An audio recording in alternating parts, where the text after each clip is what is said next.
Do not move to Florida. That's what we will be discussing and why you should consider this option, not moving to Florida option, and why is it better for you. We'll be talking about a lot of raw truth in this video. So if you're thinking to move to Florida or relocating to Florida, then you need to watch this video, because in this video, I don't want to talk about the weather. I don't want to talk about the alligators or hurricanes or flood zones, because those are the very common things you are already aware about. I want to focus on some real stuffs which are happening right now in Florida, and which is very important for you to know if you are moving to Florida or you're thinking about moving to Florida.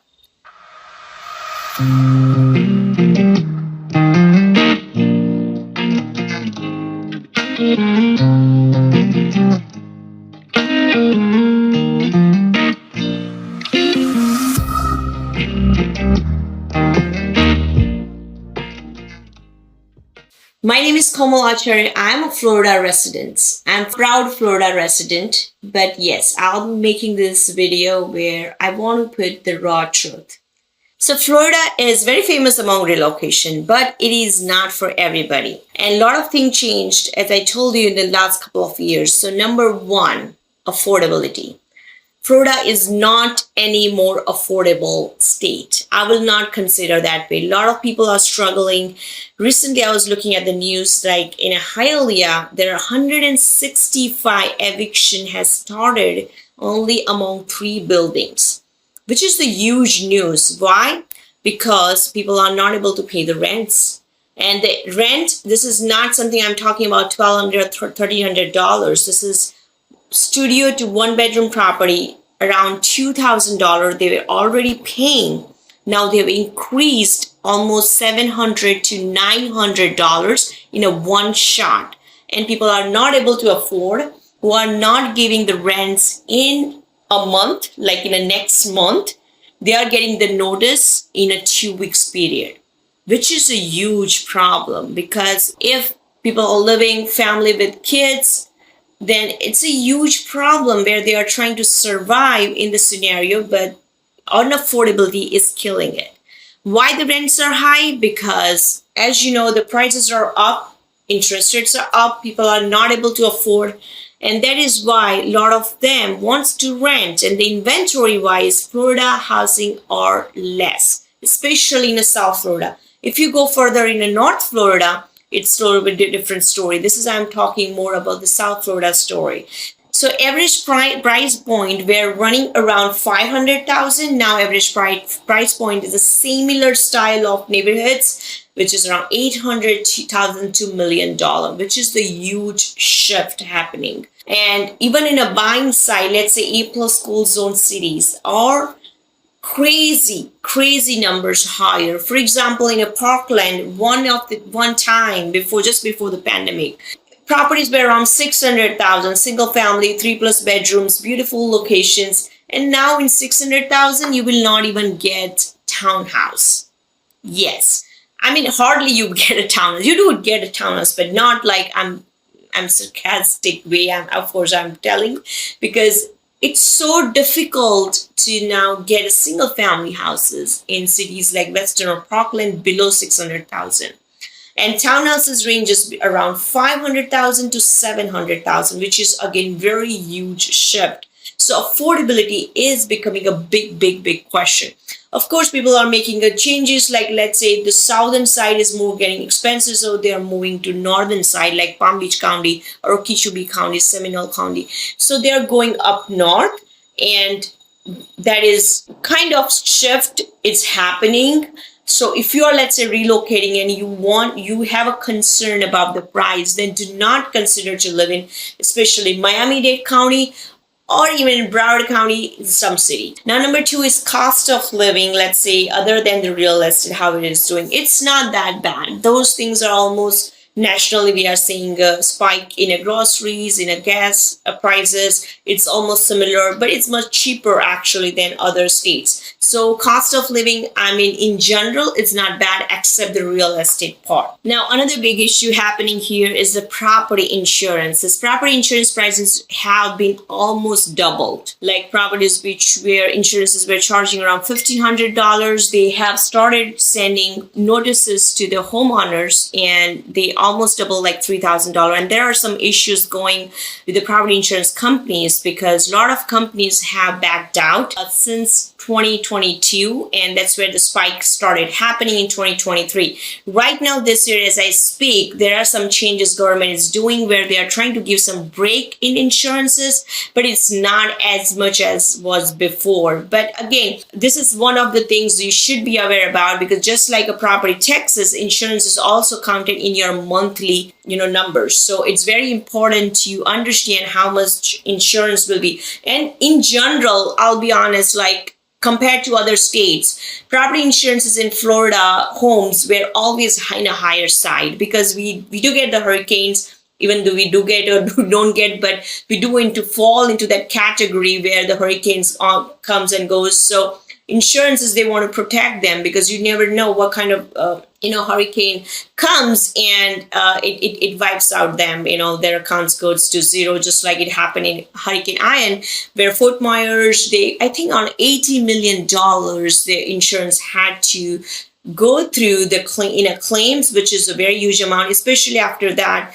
the changes started happening. A lot of companies backed out. And now Citizen, which is the federal insurance, they had to take over the other uninsured properties. And that is why the Citizen doesn't have now not much competition. However, as we speak, there are 2 or 3 companies are coming in where they're becoming the competition. Like recently we closed the properties where they're getting better quotes than Citizens. So it's coming under control, and there are some tricks to do it, how to get the property insurances a little bit less. Not a little bit, actually huge discounts than when we buy property. That's what we consider getting those discounts. And there are some specific videos I made about the insurance, or what are the things needs to be done to get those in discounts. I would really recommend you to check out before you get a more. Don't stay basically into superficial understanding about this topic. You need to go more deeper into understand. Don't just see the numbers. Oh, it's too high. No, I mean, just compare that. But yes, it has to be aware about when you are moving to Florida, and you need to be comfortable for this. Number 3, property taxes. So property taxes have not been too high here, but we have seen the changes happening. That's parts go to the unaffordability, because a lot of people, like especially Florida residents, are having a lot of friction where the property taxes went up. So they're like, again, property taxes depends on the purchase price, right? As the price went up, the tax will go up no matter what. So something was bought around $400,000, tax will be, maybe around $3,000. But that same property goes to $900,000 sell price. Of course, the tax will be going up. So it's not extra tax from a city. Like Texas and some other states, they incurred those extra tax amounts. We are still at 1%, 1.2%, or even less than that in some counties. But we do see some increase because the price went up. So again, this doesn't need to be very superficial knowledge. You have to go too deep into to understand how taxes are working. But yes, the prices have gone up. Like I'm paying for my own property around $9,000 tax, and which is much higher than my neighbor who is living here since 25 years, who is paying around only $4,000.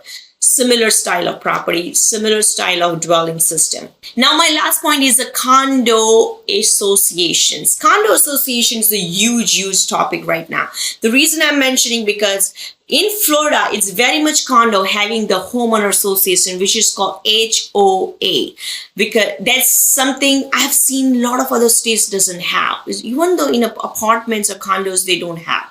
But in Florida, it's very much common. In single family houses, in condos, in townhouses, everywhere you will see this.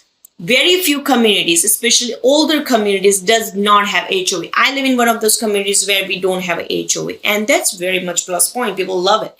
something you find in no HOA, it's amazing in Florida because that it is in demand. Number one, not too many inventory you will see. Number two, you have no restrictions. You can do whatever you want. You can plant, you can do agriculture, whatever you want to do. I have like almost 12 mango trees in my backyard. I have a custard apple. I have all other like different fruit trees, vegetables. This won't be allowed in parkland communities where there's HOA. So every HOA has a different rules and regulation. Even though you will have a $2 million house, your backyard is controlled by the HOA. Do you want that? If you know that, you need to find other option. That's why having this knowledge is very important. And also, if you, let's say you want to buy a condo, you want to buy a beach condo, looks amazing on Zillow, very amazing water view properties. But have you seen the condo rules? Have you seen assessment? What is assessment? How much fees is the HOA fees? What they cover, what they don't cover? Extra assessment fees are huge, especially on a beach condos. If you're buying in Miami, Fort Lauderdale, any of the beach towns, it is very much common, especially after Miami Surfside collapse. I have very specific videos on condos. I would really suggest you to look at those because that will give you more deeper understanding how condo works. Yes, in this video, this is one of the very highlighted point because the condo associations, not everybody awares about, especially are moving from other states and they get surprised that, oh my God, there's like $500 HOA fees we are going to pay for this $600,000 condo. Yes, yeah, you need to.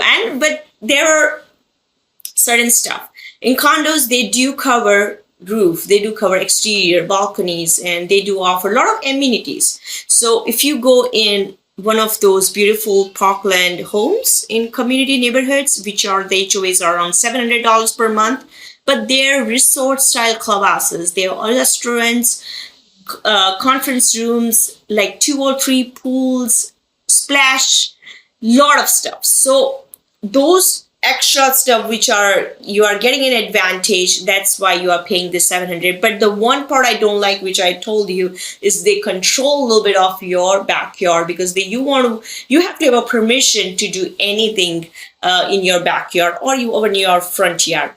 Normally, like older associations or neighborhoods like built around 1990s, they don't much care about, but which are built after 2010 plus, they really care about their exterior, their layouts. Again, that's a plus point also where you will, your community is managed by them indirectly. Nobody can leave a trash there. Nobody, can paint yellow wall or the blue wall, whatever they want to do it, because the association is one who will be controlling those decisions.